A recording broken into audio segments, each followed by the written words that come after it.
Exactly 1 o'clock on the nose, right on time for what is shaping this live broadcast in general news, business and sports. This is KBC Lunchtime News. I'm Doreen Arange, and we begin this live broadcast with a quick look on what is happening at the Jubilee Party's special National Delegates Convention, a special meeting that's supposed to give the way forward in respect to this party. I understand that former president and the party leader, Uhuru Kenyatta, is currently speaking. Watch. Kila pahali Kenya hii yetu. Na hiyo ndio njia ya kuinua hali ya maisha na tuweze kusongesha taifa letu mbele. Mambo hii ya kusema ati chama hii ni ya upande hii, chama ni ya upande hii, chama ni ya upande hii. La, wacha tuwe na national parties ambazo zinaunganishwa sababu ya sera, lakini sio kwa sababu ya pahali ambapo zimetoka. Hakuna sababu ya nyinyi kama wanajubilii kuchagua mtu kutoka kila kona yeyote ya Kenya. Haja ni nyinyi mjue ya kwamba huyo mmechagua ni mtu ambaye atajitolea kutendea Wakenya wote pahali popote walipo kwa haki, bila kupora na bila kutenga mtu yeyote. That is the only thing that is important. Sio mtu ametoka wapi ama umezaliwa wapi. Wanawaambia hii anazungusha sijui hasla, sijui huyu ni mtoto wa single mother, si huyu ni mtoto wa dynasty. Mimi najua watoto wangapi wa single mother ambao wamesoma vizuri sana na wameendea Lakini kusema ati wewe sababu wewe umezaliwa na single mother, hiyo ndio qualification yako ya kuchaguliwa. Hapana. Njoo uambie Wakenya ni nini utawafanyia. Pahali popote umezaliwa, haja ni nini unawafanyia. Anyway, hapana.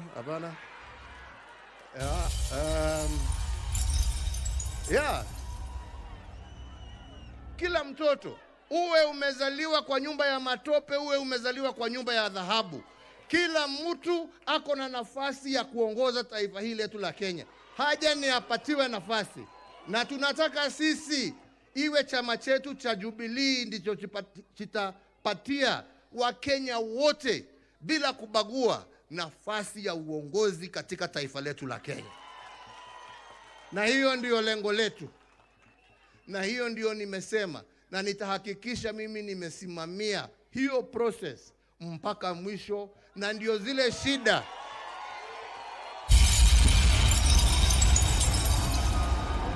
ambazo zilitokea hapo awali, watu kuwa wanauza matikiti na mfuko kulingana na ile pesa wamepewa.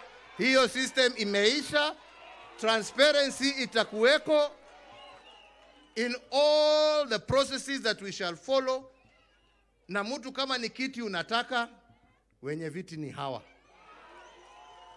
waongeleshe na uwaongeleshe vizuri. Ama ni namna gani? Tumekubaliana wenzangu? Na mimi nitajitolea sasa, kwa sababu tumesema tunataka kuanzisha recruitment drive, kuanza kuzunguka mashinani kila area, tupatane na nyinyi, tuongee pamoja na nyinyi.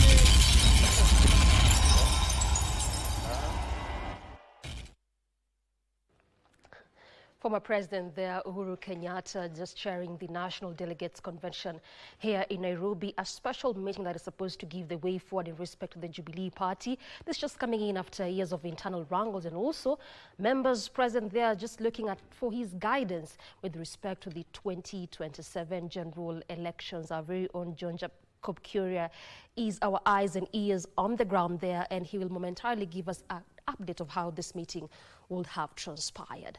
Back to studio, we continue to inform you. And now the Office of the Director of Public Prosecutions, ODPP, has opposed attempts to withdraw sodomy and abduction charges facing 4 Mombasa County government employees. Appearing before Senior Resident Magistrate Robert Mbogo, the prosecutors further described the withdrawal attempt as a hidden conspiracy, warning that allowing it would undermine the seriousness of human rights violations involved. Defense lawyer Gerald Magolo, representing the accused county employees urged the court to consider Bruce's wishes, arguing that the Constitution permits a complainant to withdraw a case. Magistrate Mbogo directed that a ruling on the withdrawal application be delivered next month, even as investigators continue consolidating evidence against the 4 county officials.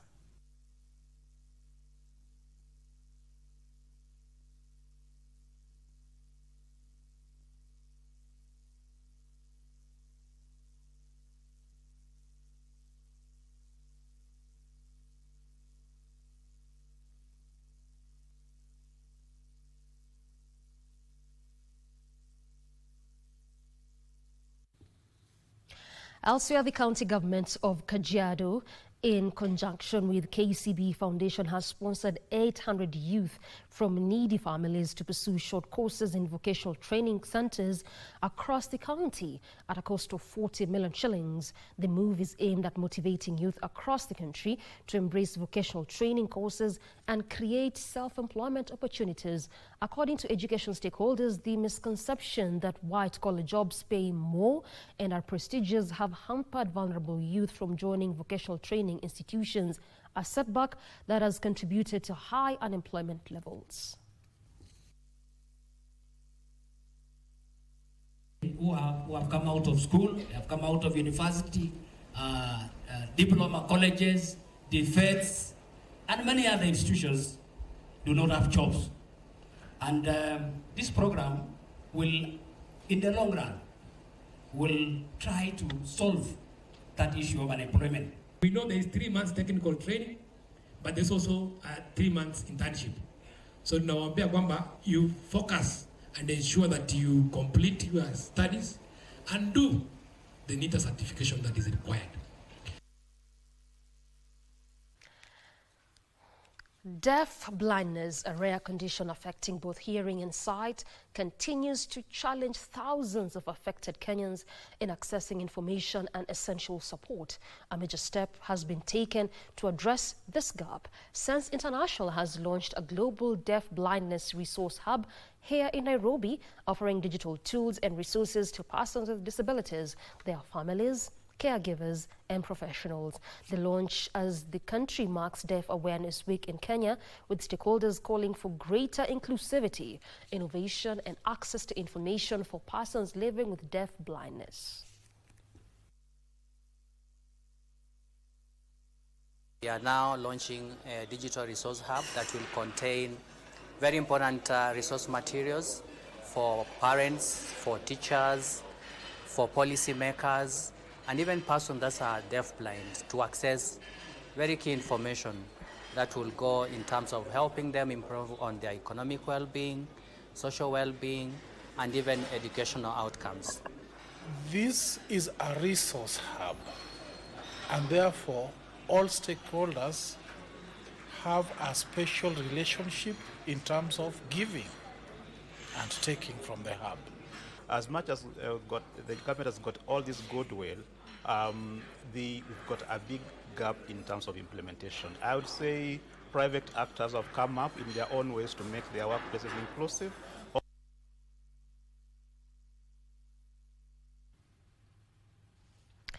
A 5-year initiative program aimed at strengthening advocacy on harmful practices among teen girls and young women has seen more youth advocates in Kenya increasingly shape their country's response to female genital mutilation, FGM, child marriage and teen pregnancy. The program, rolled out by Amref Health Africa and spearheaded in partnership with organizations such as Naya Kenya and Tunaweza Empowerment Organization, has also given rise to youth-led innovations which have redefined community engagement.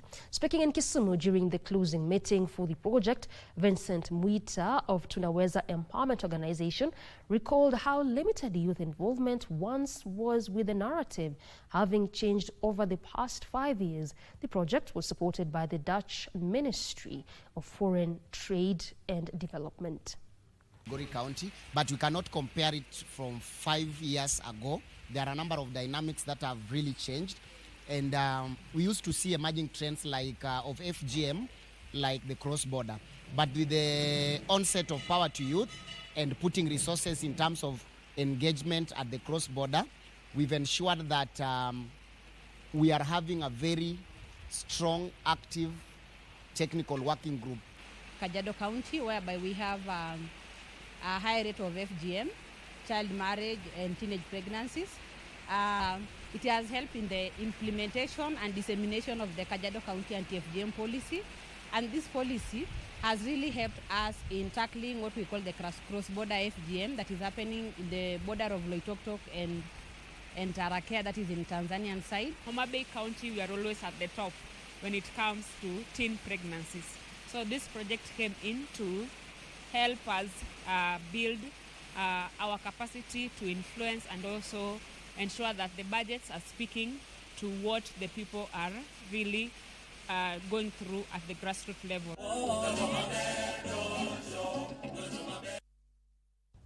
The Msambweni Technical Training Institute in Kwale County has embarked on a program that aims to sensitize the community on the need to plant trees and keep the environment clean. The school says their goal is to create a green and safe environment for sustainable development and future generations. According to the administration, the institute aims to be a role model in environmental conservation, especially in marine environmental protection.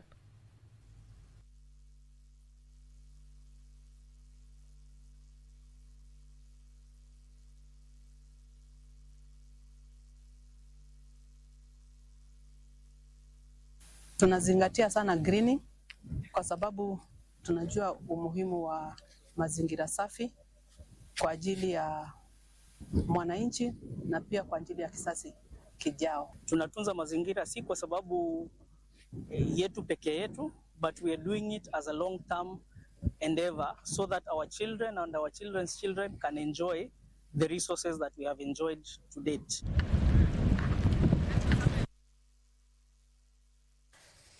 After decades of darkness, the remote villages of Kiratina and Gikomari in Ruiru, Kiambu County are finally set to be connected to electricity. Energy and Petroleum Cabinet Secretary Opiyo Wandayi, who launched the Power Connection initiative in the area, described the two villages as the most remote parts of Ruiru constituency and Kiambu County at large. The project, already underway through the Rural Electrification and Renewable Energy Commission in collaboration with other agencies, will connect residents to power at no cost.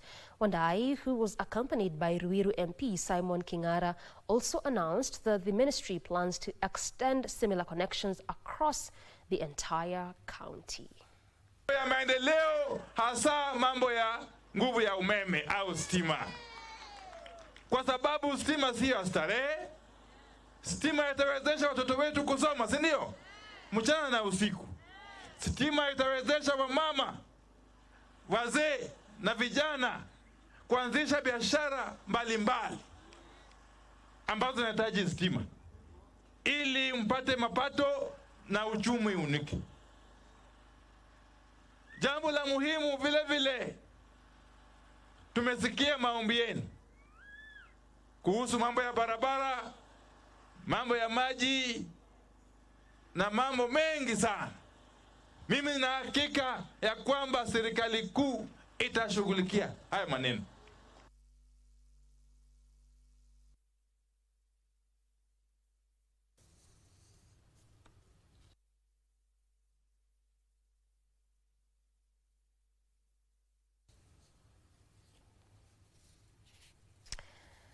The National Association of Retired Police Officers in Kenya, in collaboration with Healthcare Global (HCG), held a free medical camp screening for retired police officers for prostate and cervical cancer at the Police Pavilion South Sea. The retired policemen and women also got free medical consultations and drugs. Speaking during the camp, HCG Cancer Resident Dr. Harrison Mbari and APROC Chairman Julius Waweru lauded the initiative, saying some retired officers were facing financial difficulties in accessing palliative care, hence the need for such programs to ensure they access required care.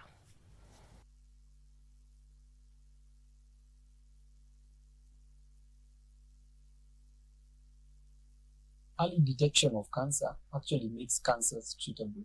Today we are located at NAPOC. We are here to offer insights, especially to the retired police members in regards to prostate cancer screening, cervical cancer screening, and breast cancer. We gladly took it up. Our membership are usually concerned about their health status. I'm glad that we've had this relationship with HCG Cancer Center. We really appreciate what HCG is doing for us today. We really appreciate you people coming. And it's something that I would encourage that you do, not only for us, go out there and propagate the gospel of checkup. A prominent Mira farmer in Igembe North, Meru County, is counting losses after a known person set his 3-acre farm ablaze. The incident has shocked the local community, which depends heavily on Mira as a source of livelihood. The farm, owned by Kamakia Arunga from Kinisa Amwathi in Igembe North, was set on fire last evening by unknown persons. The farmer has reported the incident to Kinisa Police Post and the Njurin Cheke Ameru Council of Elders. Police and elders have told the suspects to surrender or face untold consequences. Mwenye kuchoma ajitokeze. Kwa kuwa mimi niko tayari, nimeripoti kwa polisi, nimeripoti kwa wazee. Hapa sisi tuko na wazee ambao ni Njurin Cheke. Kitu ukikosa ikiwa kuna mwalifu akikosekana, huwa sisi tuna sheria za Kimeru, huwa tunafata. Kwa hivyo niko tayari kufuata hiyo sheria. Nyumbani pale kitu kama saa 10 nikaona hiyo moto imewaka na sikujua mahali imetokea. Kwa hivyo mwenye alifanya hiyo kitendo afadhali ajitokeze kuliko. In Embu County, hundreds of residents flocked Kanyombora Market in Mbeere North constituency for a free medical treatment camp organized by a team of doctors from the USA in partnership with former Senator Lenny Kivuti. The annual event, hosted by a COG mission, brought together 50 doctors and medical professionals to offer much-needed services, including clinical screening for all diseases, free medicines, dental checkup, eye checkup, orthopedic and pediatric services. Speaking at the event, Senator Kivuti said the camps are meant to alleviate the suffering of many residents who cannot afford the cost of medication due to financial hardships. The free medical camp offered a vital lifeline to residents, majority of who are struggling with healthcare access due to issues bedeviling Social Health Authority, including suspension of services by private hospitals over unpaid claims. This medical camp is not only for people of Kanyombora, people have come from all over the county. And I want to thank her for that sponsorship. We know it is not working here. I've just asked people here and everybody raised their hand. They have their share card, but when they hear that there is free medication, some people came from very far. We encourage you to continue to support the initiatives for people that need the help and support. Nikasaidika na kupeleka hospitali ya Tenwek, nikatengenezwa ugonjwa alo, na sasa nasikia nikipata nafuu. Peace-building actors from Isiolo, Garissa and Mandera counties are calling on their respective county governments to step in and bridge the funding gap created by the withdrawal of the U.S. aid. Speaking in Isiolo after a 2-day inter-county exchange forum, the stakeholders drawn from government and community-based organizations emphasized the need for continued investment in countering challenges such as human trafficking, radicalization and violent extremism.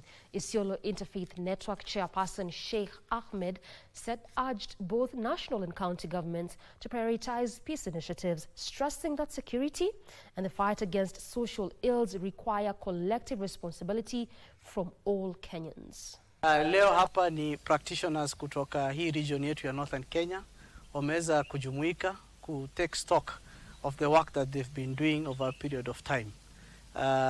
Pia walikuwa wanaangazia ni mikakati gani ambayo wanaweza kuweka kuhakikisha kwamba tuko na amani katika region yetu na pia ni vipi tunaweza angazia zile vulnerabilities ambazo zinachangia kutokuwa na amani. We have seen that issues of coordination, communication, collaboration is key for any development work, and for that to happen, all the key stakeholders must volunteer without waiting for donor money or without government money. Tumekuwa tukiangazia namna ambavyo kwanza tunaweza kujenga uhusiano mwema na uaminifu kati ya wananchi na vikosi vyetu vya kiusalama, ili hali ya taharuki ikitokea kuwe na utaratibu na uaminifu ya kupitisha taarifa ili ishughulikiwe haraka iwezekanavyo. Coastal counties have been urged to scale up investments in the blue economy to unlock jobs, attract investments and drive sustainable growth. The European Union and Germany has reaffirmed its continued support to the Kenyan government for the fast-growing sector. The EU has launched the 8.8 billion shilling Sustainable Western Indian Ocean program across 9 African countries of Kenya, Comoros, Djibouti, Madagascar, Mauritius, Mozambique, Seychelles, Somalia and Tanzania to support ocean management, promote sustainable blue economy and protect marine ecosystems and coastlines. Speaking during the Blue Innovation and Investment Summit in Mombasa, organized by Sote Hub, EU Ambassador to Kenya Harriet Gengar lauded the progress made through the EU-funded Go Blue project, noting that businesses started under the initiative are thriving with solid profit margins. The envoy also called for stronger public awareness and community advocacy around the blue economy, urging Kenya to integrate inland waters into its strategies and align national efforts with international environmental sustainability goals.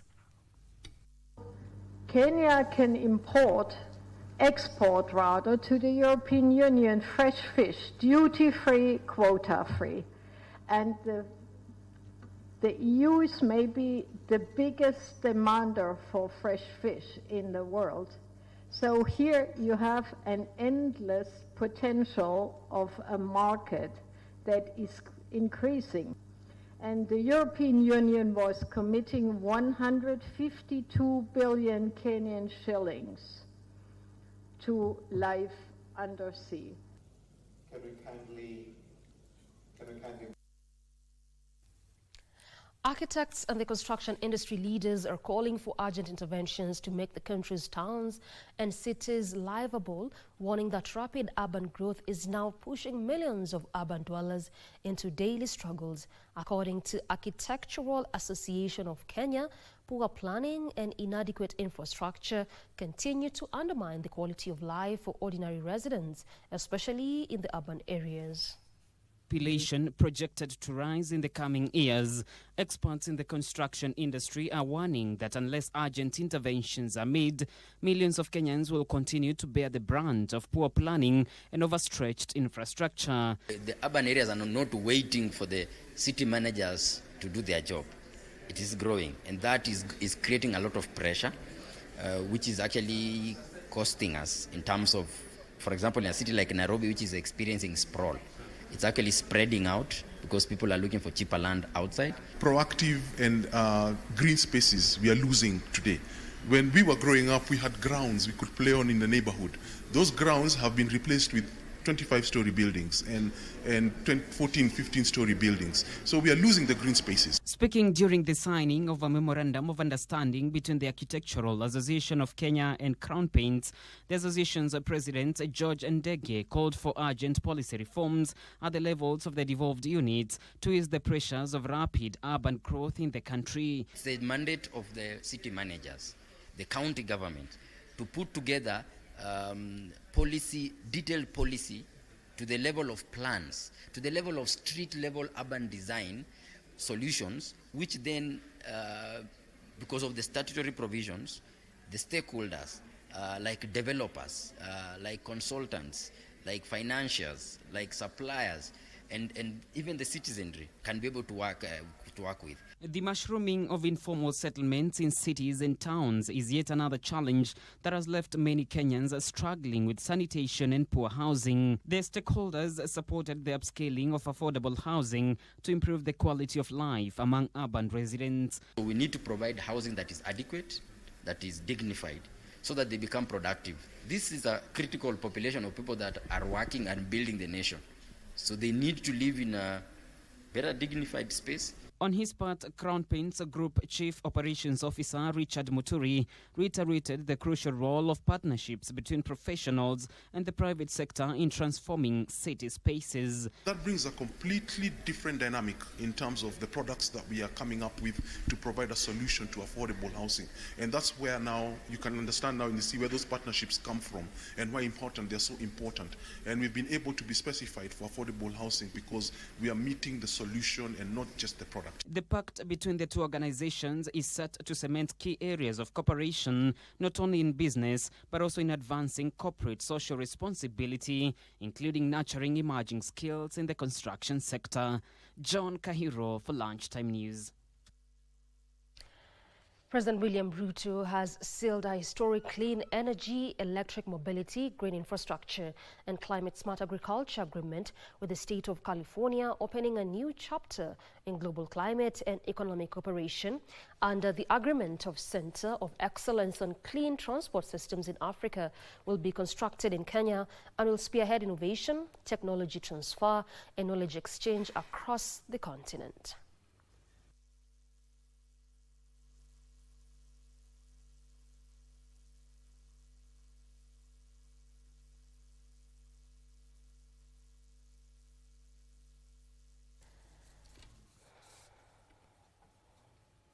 All right, 27 minutes past the top of the hour. We are due for a break. But before we get to do that, the national government has launched a new platform called Jukwaa la Wasomi, aimed at enabling college students to engage directly with the government and address issues affecting them. Speaking during the debut of the forum in Nyeri County, the County Commissioner Nicholas Mwawi said students will be sensitized on how the structure works and how they can benefit from some of the policies.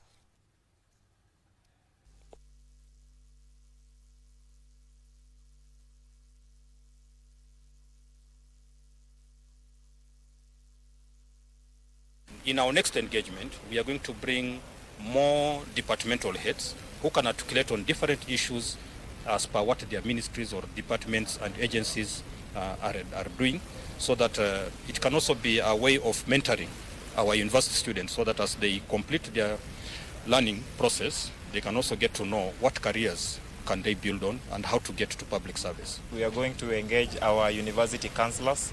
We are going to engage our lecturers on how we can be able to guide students, counsel them. We are also going to hold main conferences to ensure that this information actually reaches our students and they're able to do as per what the government requires. Time for a break. Right now, we come back with more, including business and sports news. Stay with us.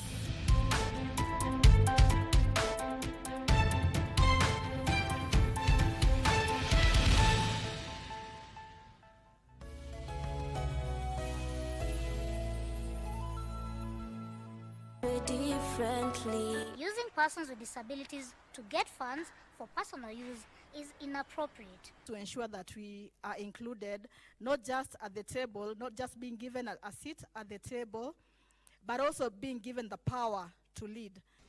Where people are meeting to make decisions, women with disabilities' voices must be there, must be heard, especially around violence and political participation.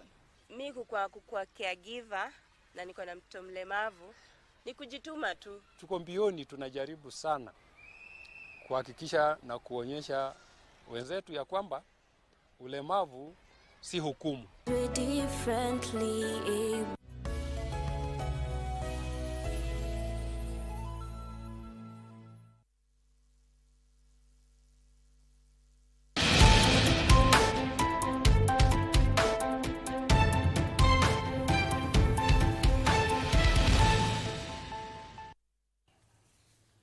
Welcome back. Community-based organizations in Migori County have called on the county government to make budget documents accessible to the public through its official website. Speaking during a sensitization forum on the budget-making process in Migori Town, Peasant League representative C.D. Otieno said there were major information gaps due to inadequate updates on the county's website. He noted that access to documents such as the ongoing county budget review and outlook paper would help residents engage meaningfully in the budget-making process. Come out is lack of the adequate information. You find that sometimes the documents that are supposed to be discussed are not on the website, and when the people are looking for them, they're not available. So this is actually one of the key issues. So this is very important because it also ensures that they participate. And apart from the participation, public participation being their constitutional guaranteed, they are supposed to know at what level are they supposed to be participating. We put in place structures such as the legal and the policy frameworks on how best the county governments can engage citizens when it comes to public participation.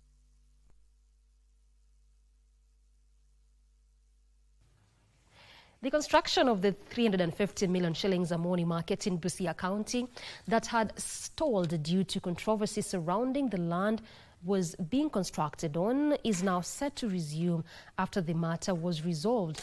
The County Chief Officer of Lands, Survey and Housing, Vincent Wanjala, handed over the site to the contractor in an event that was also attended by the County Director of Lands, Jason Abuga, and the Malaba Ward Representative, Ronald Ochafu. The businessmen operating in the market, led by their chairman, Charles Ekisa, lauded the move, saying the construction of the market will improve their business environment. Wale ambao walikuwa wameogopa kuja kufanya soko Malaba, kutakuwa na space mingi zaidi. Tunakaribisha watu wote kutoka maeneo tofauti tofauti waje hapa hasa wafanye biashara hapa. Kutakuwa na stalls za kutosha na kutakuwa na space ya kutosha.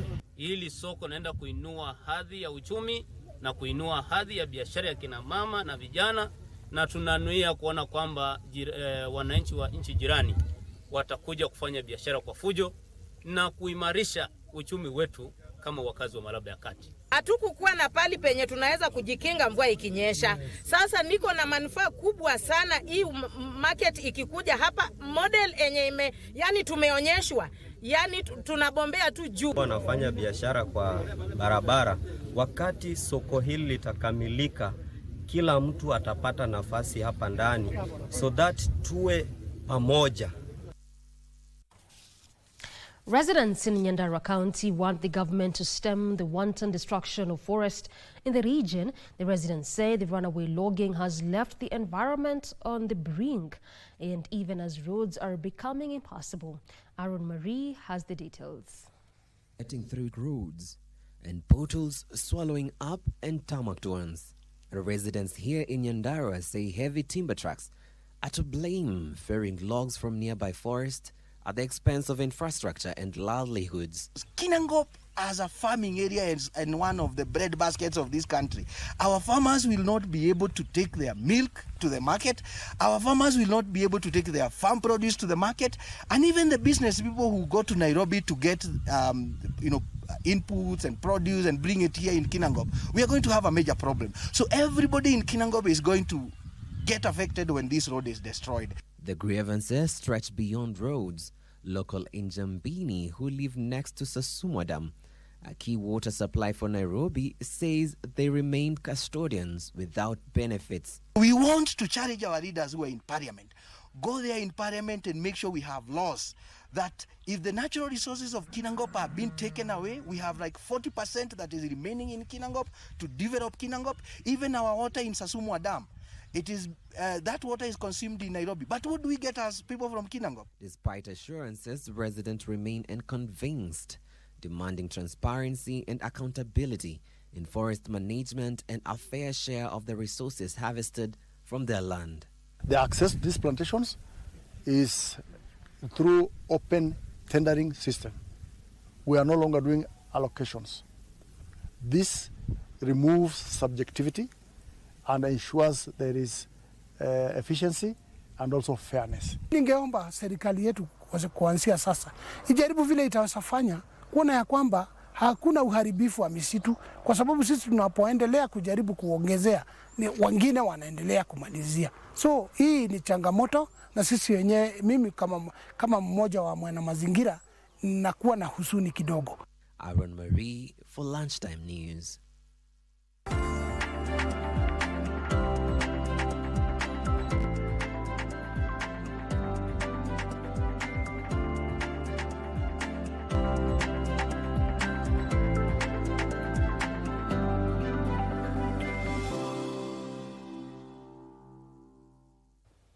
We now look at the latest in the world of business and savings and credit cooperatives. Non-remittance has increased to 3.5 billion shillings from 2.6 billion shillings at the end of 2023.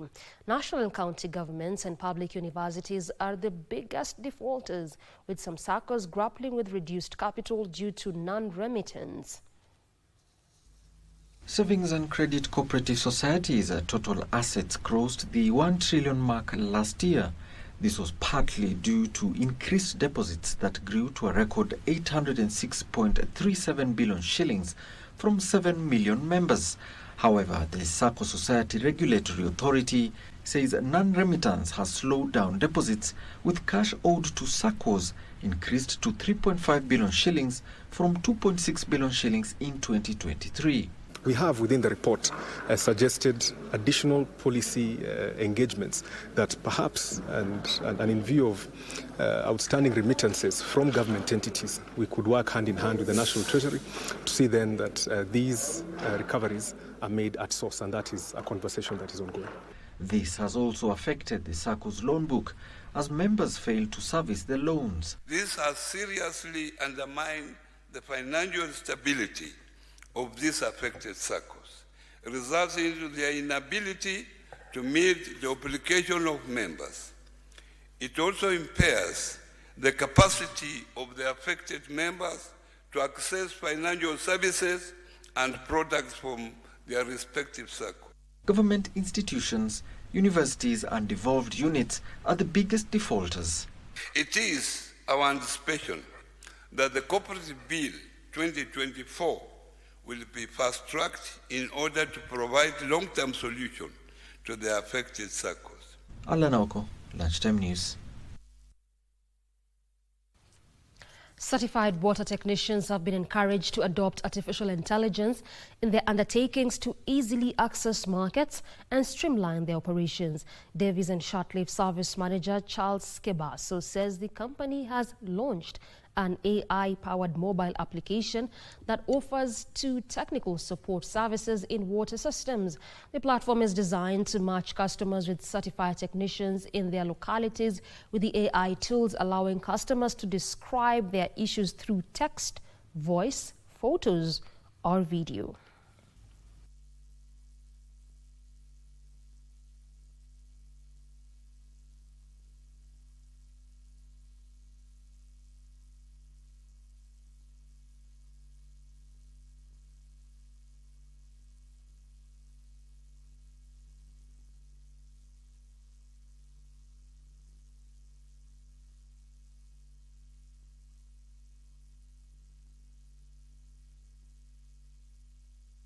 Now, the issues around labor migrations have been a subject of concern.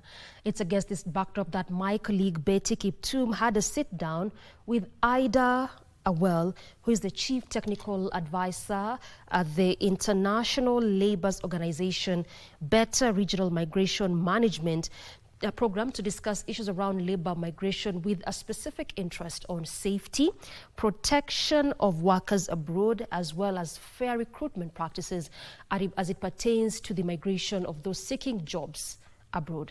Here now is that conversation. Hello and thank you for watching KBC Channel 1. We'd like to get into an interactive session. My name is Betty Kiptum. Now, Kenya, like most African countries, have embarked on labor export. And what is the right way to do it? What can countries do to make sure that their people are going out there, getting the jobs they require, and they are still remaining dignified? To have this conversation with me is Ida Awel. She is a Chief Technical Advisor at the International Labour Organization's Better Regional Migration Management Program. Thank you for joining us. Pleasure to be here. You're very much welcome. Kenya, like many other countries, as I've just said, is embarking on export of its labor. Is there a right way to do this?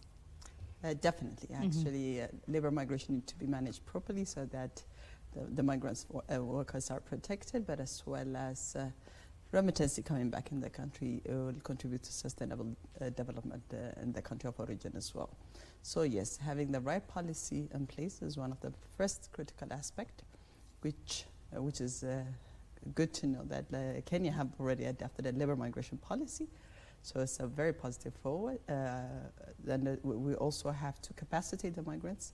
Having the right skills, of course, for the job that they will undertake in destination country is critical. And as again, Kenya have been embarking on different bilateral labor agreement, as you know. That is also another important and positive step forward for the protection of migrant worker, but as well as to facilitate the labor migration. So it's definitely a win-win situation if labor migration is managed properly. Right.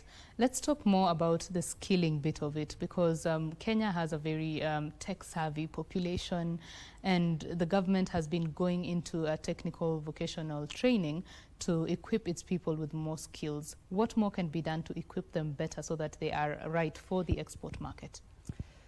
I think one critical thing that can be done is to kind of assess the market out there, because so that at the end of the day, one of the positive aspects of migration is to ensure that the labor market supply and demand is met, to balance the labor market supply and demand. So it's good to forecast, for example, for the next 10 years, what is the sectors that's required in the different countries where the Kenyan government would like to send their migrant workers, or where Kenyans generally would like to go. So that will be one of the first steps, I will say. Then based on that, of course, to be it skilling them, reskilling them, because they might have certain skills, but you can reskill them to fit into the labor market here in Kenya as well, but as well as abroad. So reskilling is also another critical aspect. Maintaining the quality of education is also good. It's an important aspect because, as you know, of course, with technology and everything, the competition is also high in the global market to access the global market. So it's important that we are competitive in the international market, having the best qualification and education system in the country as well. And I think Kenya positively is making a very positive step forward in that regard. Just yesterday I was with the University of Mount Kenya, and they were telling us they already have agreement with the country, the UK, universities in the UK, as well as the US in terms of certification, so recognizing their certification. And I know the government of Kenya, especially through the leadership of the Ministry of Labor, has also been pushing this in different countries. So that's also a very positive step to ensure that at least the certification being obtained by Kenyans in Kenya is recognized in destination countries. So you're moving in the right direction. Right. Bilateral agreements. There's signing a bilateral agreement, and then there's implementation of that bilateral agreement. What is Kenya's position currently? Kenya have signed a number of bilateral agreements, as you know, both in the Gulf as well as in Europe. So some has started implementation, some is in the process of implementation. But the Kenyan government, again, another positive step they have taken is assigning labor attaches. At the end of the day, one of the responsibility of this labor attaches will make sure that this bilateral labor agreement is being implemented. Of course, in the development process as well, it's important that the bilateral labor agreement is aligned to international labor standards. In this regard, the ILO have supported the government in providing technical support and to make sure that these bilateral labor agreements have been aligned. So yes, the signing is one step, but of course the most critical aspect, and of course what would be challenging is in terms of implementation and monitoring of this PLA. So I mean, they are in the right direction, but more needs to be done in terms of implementation and monitoring of this PLA. But this is the challenge that's facing not only Kenya, almost all countries in Eastern Africa as well. Let's talk about an issue that is very close to Kenyans' hearts. I mean, some people have sent their people out there.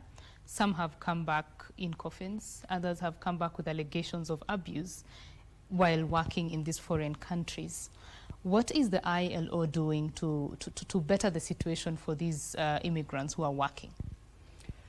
Of course, as ILO, as a normative organization, one of the major work we have done over the years and will continue to do is, of course, the development of international labor standard.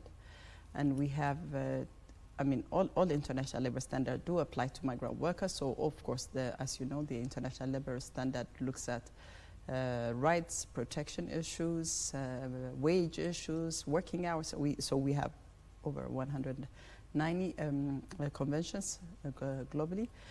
But we also, all these conventions do apply to migrant workers. So as long as a given country has ratified this convention, they have obligation to implement it as well. So that is one way. Then we also have actually two specific conventions looking at migration. We call it Convention 97 and Convention 143.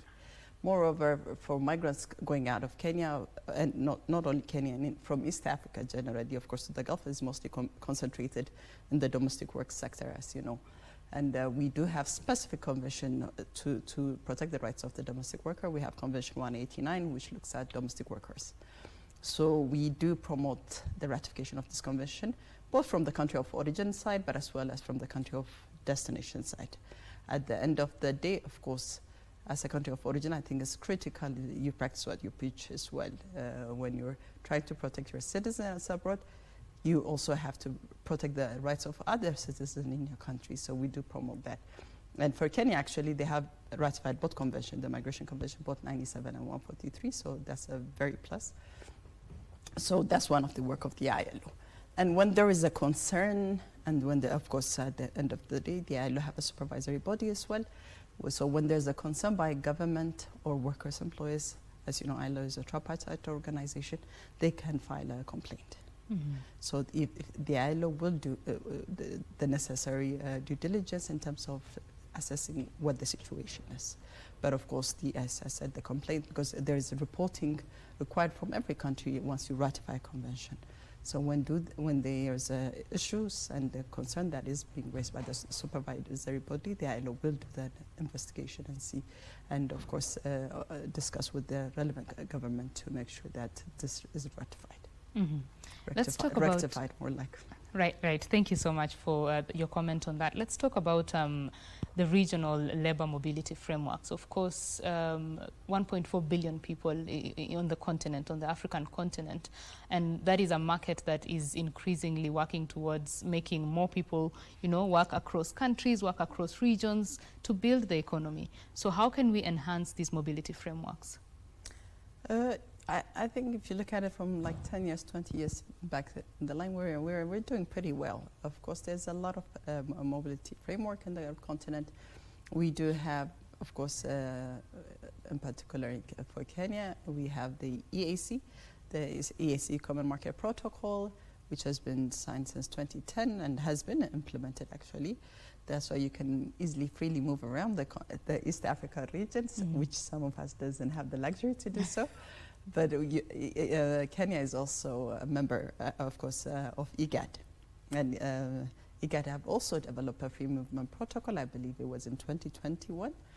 In terms of ratification, I think it hasn't gone at the pace that we would have liked to see, but it is moving a bit, and definitely the IGAD secretary has been working a lot on this. And we as ILO do have a project working with IGAD as well on this free movement protocol to support member states to make sure that this is ratified.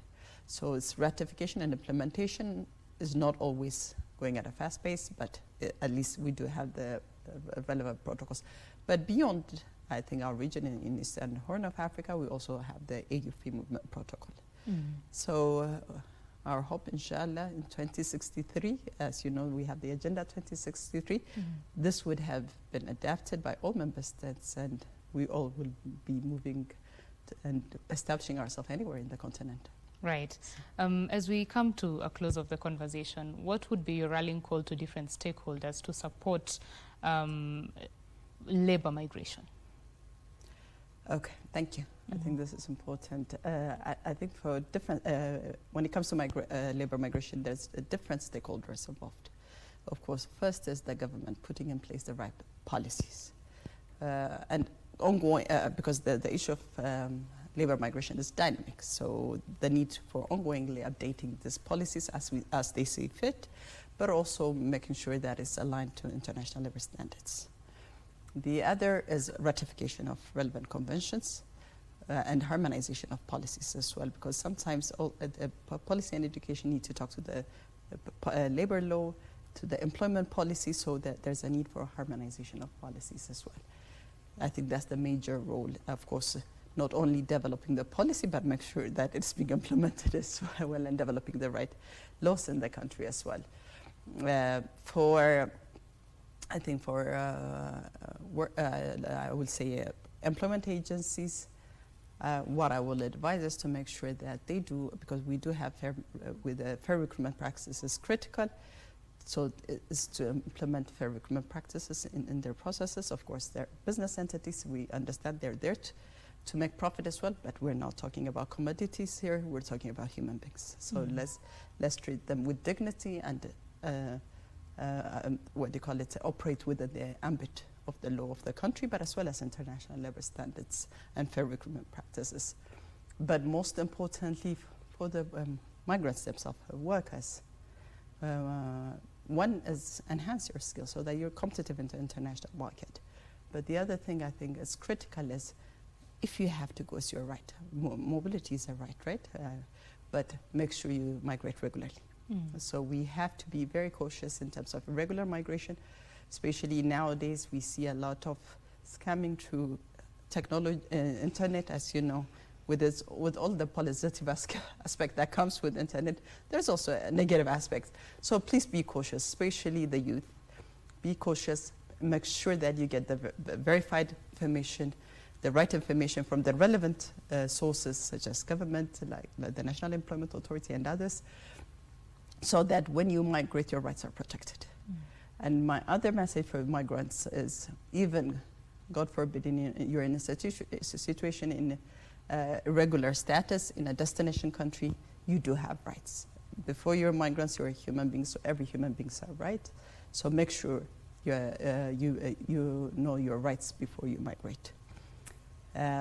This is the major message, but last but not least, to you guys, the media. Right. You also have a role to play. My plea with the media is in terms of to definitely inform, because you're the one who can. You guys have power. You have you can create the awareness that we want, especially, as I said, to promote the regular pathways and discourage the irregular migration. And we hope that we can do that role even better. Exactly. Thank you so much. Thank you so much for speaking with us. I have been speaking with Ida Awel. She is the Chief Technical Advisor at the International Labour Organization's Better Regional Migration Management Program, focusing on making sure that labor migration is done right. And of course, she has advised that for people who are looking to migrate on a labor status, you make sure that you do it legally. And of course, know your rights before you do that. And of course, watch out for scammers online. Thank you very much for watching. My name is Betty Kiptum. Do enjoy the rest of your viewing. Bye-bye. From the conversations on labor migration and the safety of workers abroad, we continue with the business stories. Right now in Kenya and the United States have marked 60 years of diplomatic relations, celebrating a partnership that has evolved from shared values and mutual interests into collaborations in trade, health, security, education, and cultural exchange. In a commemorative event held at the University of Nairobi, officials from both countries hailed the milestone as a testament to the enduring friendship between the two nations. Speaking at the ceremony, Steve Mraz, Deputy Political Counselor at the U.S. Embassy in Kenya, reaffirmed the United States' commitment to deepening ties with the Kenyan people.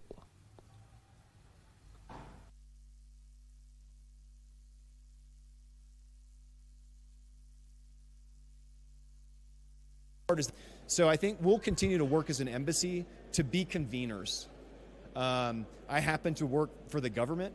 The best part of my job is bringing together a diverse array of Kenyan and American leaders from all sorts of sectors, whether that be energy, creative industries, digital economy, technology, research, university partnerships are elemental to us. We are very fortunate to have a partner like Kenya in the African continent.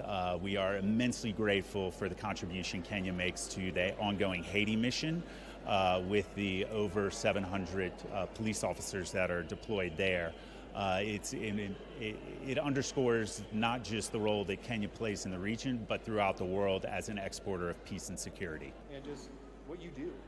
And so I just don't want to forget that part. As National Baseball 5 youth team advanced to the quarterfinals of the ongoing World Cup in Mexico after recording their third win last night. They beat their African counterparts, Tunisia, by 2 straight sets before they overcame Spain by 2-1 to set up a quarterfinal place against hosts Mexico. Daniel Mwenda has more. Might sound like lopsided scores, however, in what many are calling a historic performance, Kenya's Youth Baseball 5 team has sent shockwaves through the ongoing WBSC World Baseball 5 World Cup. The young side secured a dramatic win over tournament favourite Spain. Although Spain took the lead by winning the first set with 4 runs, Kenya showed resilience, bouncing back in the second set with a dominant 7-1 scoreline.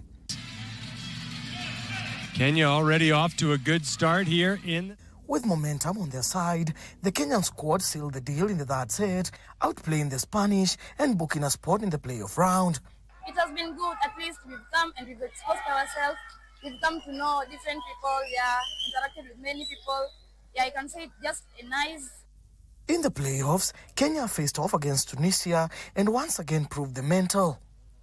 The first set saw the Kenyans take control early, finishing 8-5. They followed it up with an even more convincing second set, beating Tunisia 8-2 to wrap up the match in straight sets. Our expectation is to win all the upcoming matches so that we can bring the cup home. The game has been good. At least we've tried our best, and the battle is not over yet. We are going to try our best and make our country proud. The Kenya National Baseball 5 team will be going for nothing short for a win in the quarterfinals as they aim to reach the finals and secure this year's title. Reporting for KBC Channel 1 Sports from Nayarit in Mexico, I'm Daniel Mwendwa.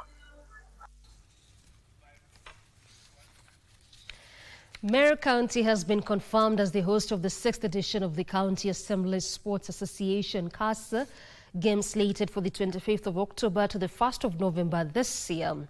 Speaking while receiving the instruments of power to host the games, Meru County Governor Isaac Mutuma said the games will attract close to 8,000 participants and will be aimed at enhancing integration and peaceful coexistence in all assemblies, promoting unity across the country. This year's theme is strengthening legislative bounds through sports and culture. Unveil the new, this is 10 carats of gold.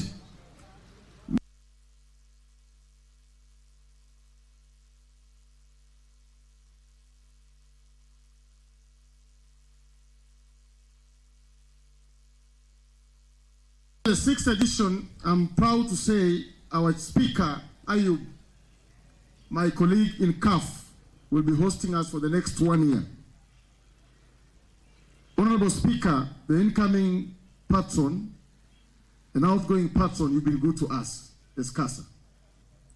Bungoma gave us easy time, and I am sure the spirit the Speaker of Meru has for devolution, more importantly, to make sure the assembly stand out strong, it is really encouraging. I believe we'll be a shorter time and the games will be on. Meru is preparing to take the baton and beyond of the foundation. This year's theme, strengthening distinctive bonds through sports and culture, perfectly demonstrate the spirit of collaboration and mutual respect we aim to foster across our county assemblies, fostering integration and peaceful coexistence in our assemblies. FC Barcelona came from behind to beat Real Oviedo 3-1 in the Spanish La Liga last night, while Aston Villa and Lyon registered wins in their first campaign of the UEFA Europe League. Sean Muya has the details. Oviedo found the back of the net in the 33rd minute after Barcelona's goalkeeper Joan Garcia was caught in no man's land. Barcelona equalized through Eric Garcia before substitute Robert Lewandowski put them ahead in the 70th minute, and Ronald Araujo's header sealed the victory.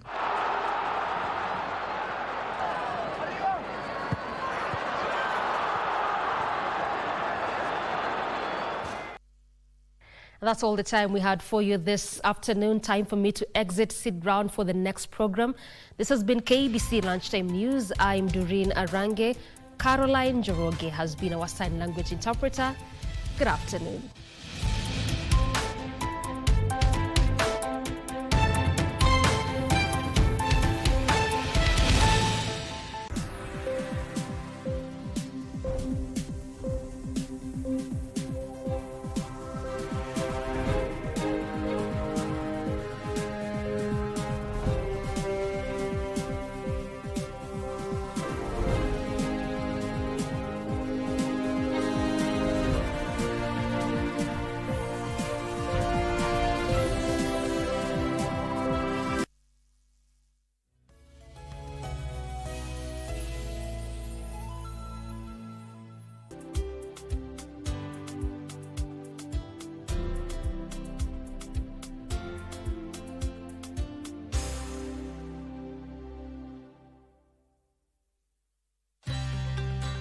Want to enjoy free-to-air digital TV with crystal clear quality? Here's how to get started with Signet. Step 1. If you have a smart TV, you're good to go. Next, connect the aerial to your TV. Now, do an auto search on your TV. Just follow the prompts on the screen. And that's it. You're now tuned in to Signet. Sit back and enjoy a wide range of free-to-air digital channels. For technical inquiries, call the Signet hotline on 0770-572-656. Kila mwisho wa juma hapa katika runinga yako.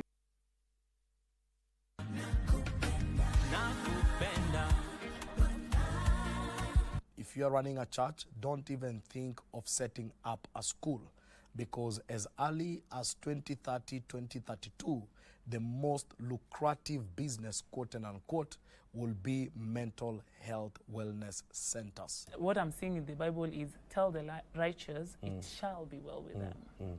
In that moment, it's dark, it's tough, but it shall be well. Wow. Grief is the most mishandled in church. And that's why some people, after grief, some people never come back to church. Some are just afraid to talk to the spiritual leaders in church because of shame. Some of those engineered, very famous statements have no biblical backing. It's true.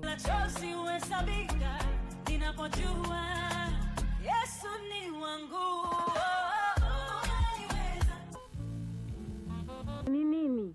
Hutoelewa. Usiponiambia ukweli, nitakuchapa. Ubaya wa kuwa mwanamke mtundu ni huu. Usirudi hapa hadi umlete Chunuka. Naelewa hasira zenu. Tunafanya kazi kama punda. Isitoshe, jamii yao tumeifanya kama jamii yetu, kisha watu... Wewe usikii? Machika, wacha. Fyata mdomo wako. Machika, wacha. Hii ni haki yake. Anachezea nani huyu?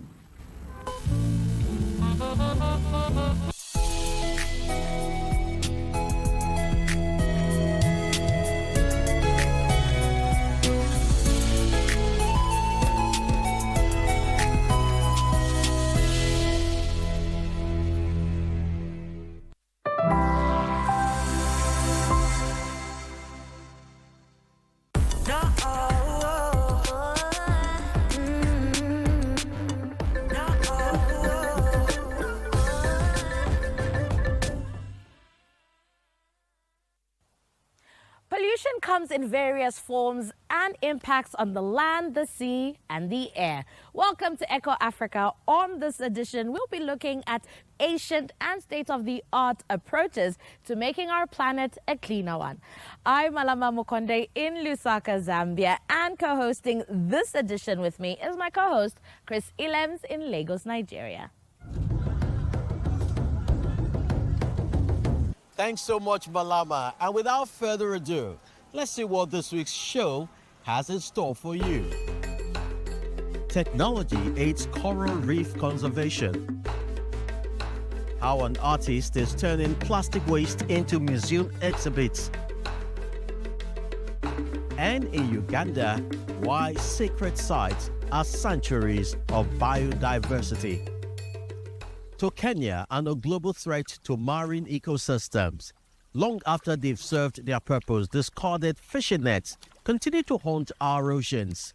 Known as ghost nets, they drift silently through the water, trapping marine life and leaching harmful microplastics. But on the coast of Kenya, an innovative project is testing out an alternative. A shark that couldn't free itself. A turtle tangled up in a plastic line.